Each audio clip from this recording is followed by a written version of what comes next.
നിങ്ങളുടെ favourite shows ഇനി ഒരിക്കലും മിസ്സാവില്ല. ഇപ്പോൾ C5 കാണും നിങ്ങളുടെ ഫേവറേറ്റ് ഷോസ് തികച്ചും സൗജന്യമായി. ഇങ്ങനെ സിന്ദൂരം തുറന്നത് കല്യാണം കഴിഞ്ഞവരല്ലേ?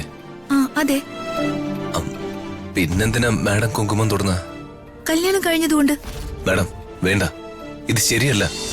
രാജുവിന്റെയും രമ്യയുടെയും ബന്ധത്തിലുണ്ടായ വിള്ളൽ ഞാനായിട്ട് തന്നെ പരിഹരിക്കാം. ഞാൻ സംസാരിക്കാം രമ്യയോട്. നമ്മുടെ കല്യാണം കഴിഞ്ഞിട്ടില്ല, ഇതെല്ലാം ഒരു അഭിനയം മാത്രമാണെന്ന് ഞാൻ പറയാം. അതൊന്നും വേണ്ട മാഡം. ഞങ്ങൾ തമ്മില് അങ്ങനെ ഒരു ബന്ധവുമില്ല. എന്റെ മനസ്സില് പ്രണയം, കല്യാണം അങ്ങനെയുള്ള ഒരു ചിന്തയുമില്ല. കുറെ കാര്യങ്ങള് ചെയ്തു തീർക്കാനുണ്ടായിരുന്നു. ഇതിപ്പോ ഇങ്ങനൊരു കല്യാണത്തിന് സമ്മതിച്ചത് വേറൊന്നും കൊണ്ടല്ല. ഞാൻ പറഞ്ഞല്ലോ, ശ്രീയുടെ കല്യാണം നടക്കണം.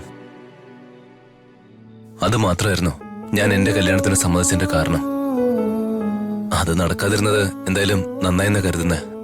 അല്ല രാജു, രമ്യ ശരിക്കും രാജുവിനെ സ്നേഹിച്ചതല്ലേ? അവൾക്കും ഒരു മനസ്സില്ലേ? ഈ കല്യാണത്തിന് അവളും അത്രയ്ക്ക് ആഗ്രഹിച്ചിട്ടുണ്ടാവില്ലേ? മാഡം, അതിനെക്കുറിച്ച് നമ്മളിപ്പോ സംസാരിക്കാതിരിക്കുന്നതാണ് നല്ലത്. ശരിയേത് തെറ്റേത് എന്ന് കീറി മുറിച്ച് പരിശോധിച്ചിട്ട് ഇപ്പൊ പ്രത്യേകിച്ച് ഗുണമൊന്നും കിട്ടാനില്ല. കഴിഞ്ഞത് കഴിഞ്ഞത് തന്നെയാ. ഇനി എത്ര ശ്രമിച്ചാലും അതൊന്നും ശരിയാവില്ല. ശരിയായാലും ഏച്ചു വെച്ചാ മുഴച്ചിരിക്കും എന്ന് പറയുന്നത് പോലെ ആയിരിക്കും. ഒരുപാട് കഷ്ടപ്പെട്ട് സമസ്ത അപരാധം പറഞ്ഞ് ഓരോരുത്തരെയും വിശ്വസിപ്പിച്ച് നിരപരാധിത്വം തെളിയിച്ചാലും അതെല്ലാം എന്നും മനസ്സിൽ കരടായിട്ട് തന്നെ ഉണ്ടാവും. അതുകൊണ്ട് തന്നെ രമ്യയോടോ ഈ വീട്ടിൽ ആരോടും ഒന്നും തന്നെ പറയാൻ നിൽക്കണ്ട. മനസ്സിലായ മാഡത്തിന്?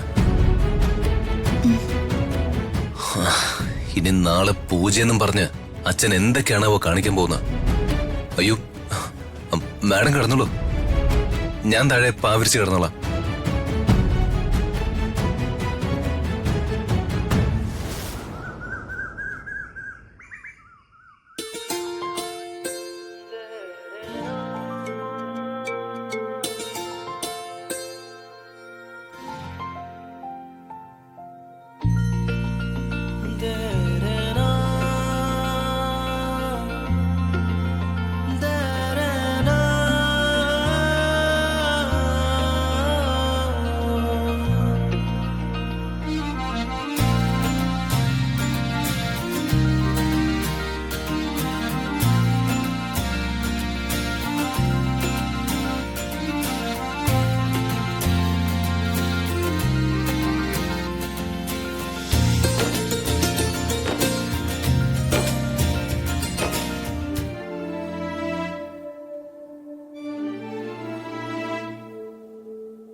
മാഡം,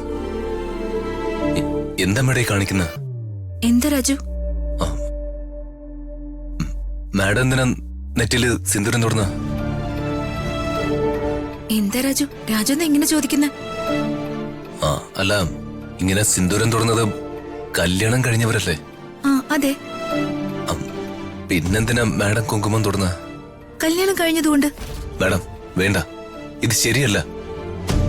മാഡത്തിന്റെ അവസ്ഥ കണ്ടപ്പോ ഞാൻ സഹായിക്കാമെന്ന് ഏറ്റത് അത് ശരിയാണ്. പക്ഷെ മാഡം ഈ കാണിക്കുന്നതൊന്നും എനിക്കങ്ങ് ഡൈജസ്റ്റ് ആവുന്നില്ല. രാജു, നെറ്റിയില് സിന്ദൂരം തൊട്ടോന്ന് വെച്ച് എന്ത് സംഭവിക്കാനാ? അതിലെന്താ തെറ്റ്? സീമന്തരേഖയില് സിന്ദൂരം ചേർത്തുന്നത് സുമംഗലികൾ ചെയ്യുന്ന കാര്യങ്ങളാ. മാഡം പക്ഷെ സുമംഗലിയല്ല. മാഡത്തിന്റെ കല്യാണം കഴിഞ്ഞിട്ടില്ല. തമാശയ്ക്ക് പോലും അങ്ങനെയൊന്നും ചെയ്യാൻ പാടില്ല മാഡം. രാജു, ഈ സിന്ദൂരം രാജു എനിക്ക് ചാർത്തി തന്നാൽ അത് തെറ്റ്. ഇത് ഞാൻ തന്നെയല്ലേ തൊടുന്നത്, അതില് തെറ്റില്ല. ആ പക്ഷെ മാഡം, നമ്മളിപ്പോ ഭാര്യ ഭർത്താക്കന്മാരെ അഭിനയിക്കുക. ഇത് മറ്റാർക്കും അറിയേയില്ല. ഞാനിപ്പോ സിന്ദൂരം നെറ്റിയിൽ ചാർത്താതെ പുറത്തിറങ്ങിയ ഓരോരുത്തരും ചോദിക്കും എന്താ സിന്ദൂരം ഇടാത്തെന്ന്. പറയാൻ എനിക്ക് ഉത്തരം ഉണ്ടാവില്ല. അത് അപ്പോ എന്തെങ്കിലും കള്ളങ്ങളൊക്കെ പറയാം. ഓരോ പ്രാവശ്യവും എത്ര കള്ളങ്ങൾ പറയാൻ പറ്റും രാജു? പകരം ഇപ്പൊ ഇങ്ങനെ ചെയ്താ ആർക്കും ഒരു സംശയം ഉണ്ടാവില്ല. മാഡം, രാജു ടെൻഷൻ ആവണ്ട. ഇതിനെയും ഒരു അഭിനയമായിട്ട് കണ്ടാ മതി. പക്ഷെ പ്ലീസ് രാജു, എന്നെ വിശ്വസിക്ക്. ഒന്നും സംഭവിക്കില്ല. എല്ലാം നല്ലതിനു വേണ്ടിയല്ലേ. ആ ശരി, അച്ഛനും അമ്മയും റെഡിയായി നിൽക്ക. മാഡം താമസിക്കില്ലല്ലോ? ഇല്ല. ആ ശരി, ഞാനെന്നാ ടാക്സി വിളിച്ചോണ്ടുവരാം.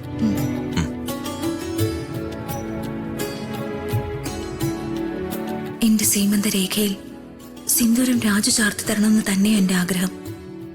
എനിക്കറിയാം, ഒരിക്കൽ എന്റെ സീമന്ത രേഖയിൽ രാജു തന്നെ സിന്ദൂരം തൊടും. എനിക്ക് ഉറപ്പുണ്ട്.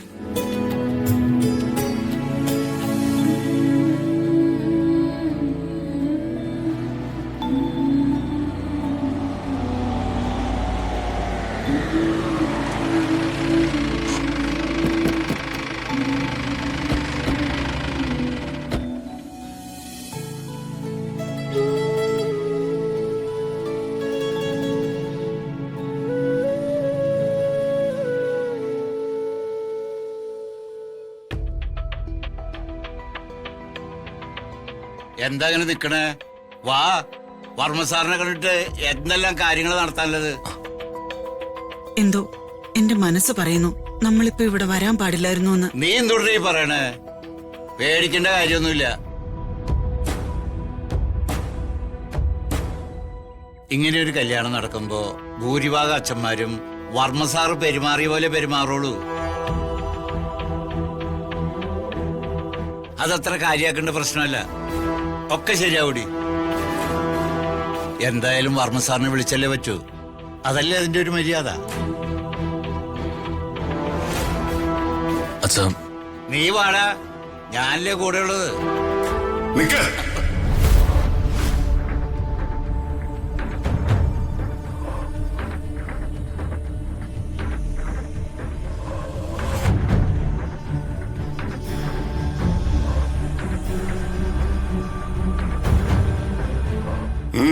എങ്ങോട്ടാ?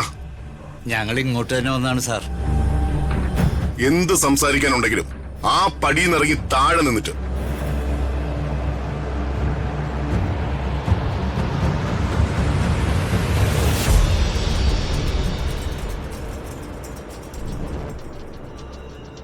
സർ, നിന്നോട് സംസാരിക്കാൻ ആരാ പറഞ്ഞത്? നിനക്ക് എന്നോട് സംസാരിക്കാനുള്ള അവകാശം ഇന്നലത്തോടെ കഴിഞ്ഞു. അല്ല. ഡൗൺലോഡ് ചെയ്യൂ C5 ആപ്പ്. കാണൂ എല്ലാ എപ്പിസോഡുകളും സൗജന്യമായി.